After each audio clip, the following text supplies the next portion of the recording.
How to add money to crypto.com. Hi everyone, in order to add money or deposit funds on your crypto.com, all you need to do is make sure that the device is connected to an internet service.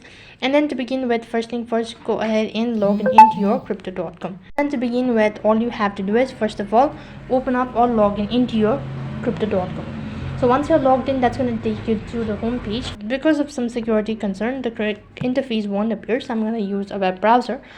Now while you're on this page, all you have to do is just launch your crypto.com, and after that you'll have to go ahead and tap the transfer button. Now also, while you're depositing money, you'll need to make sure that you've already enabled fiat currency. Then you need to go ahead and tap on fiat deposit. Also make sure that you've already linked a bank account, and then you need to go ahead and tap the deposit now button. Now enter in the USD deposit amount and select the source of bank account and tap the confirm button in order to begin with the procedure. So that is how you can add money to your crypto.com. That is all for this video. I hope the video was helpful. Make sure to like, share and subscribe to our channel. Thank you for watching. See you in the next video.